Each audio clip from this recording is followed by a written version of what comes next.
എല്ലാവർക്കും അറിയാം cardio, nephro അല്ലെങ്കിൽ റുമറ്റോളജി എന്താണെന്നൊക്കെ ആളുകൾക്ക് ഇപ്പോൾ അറിയാം. പലർക്കും ഇൻ്റർവെൻഷണൽ പെയിൻ മാനേജ്മെൻറ്റ് എന്താണെന്ന് അറിയില്ല എന്ന് എനിക്ക് പലപ്പോഴും തോന്നിയിട്ടുണ്ട്.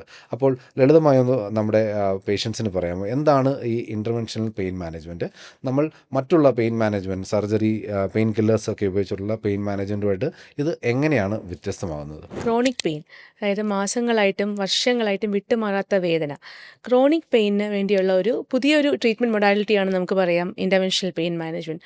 അപ്പം ഡോക്ടർ ലാക്സിന് അറിയായിരിക്കും ഈ ക്രോണിക് പെയിൻ, വൺസ് ആ പെയിൻ അക്യൂട്ടിൽ നിന്ന്, അതായത് പെട്ടെന്നുണ്ടാകുന്ന വേദനയിൽ നിന്ന് വളരെ ഈ മാസങ്ങളായിട്ടും വർഷങ്ങളായിട്ടും വിട്ടുമാറാത്ത ഒരു ക്രോണിക് പെയിൻ ആയിക്കഴിഞ്ഞാൽ എത്രത്തോളം ഡിഫിക്കൽട്ടാണ് പലപ്പോഴും അത് ഡയഗ്നോസ് ചെയ്യാനും ട്രീറ്റ് ചെയ്യാനും എന്നുള്ളത്.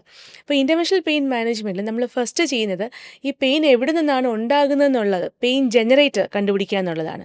അത് നെർവാകാം, മസിലാകാം, ജോയിൻ്റ് ആകാം.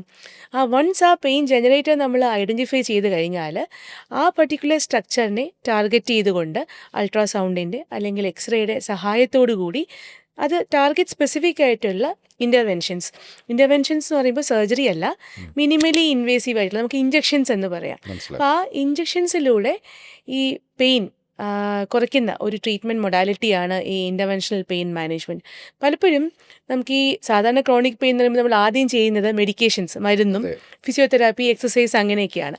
ഈ മെഡിക്കേഷൻസിലും ഫിസിയോതെറാപ്പി അല്ലെങ്കിൽ എക്സസൈസിലൊന്നും വേണ്ടത്ര റിലീഫ് കിട്ടാതെ വരുമ്പോഴാണ് നമ്മൾ അതിൻ്റെ ഒപ്പം തന്നെ ഈ ഇൻ്റർവെൻഷണൽ പെയിൻ മാനേജ്മെൻറ്റും കൂടെ നമ്മൾ ഉപയോഗപ്പെടുത്തുന്നത്.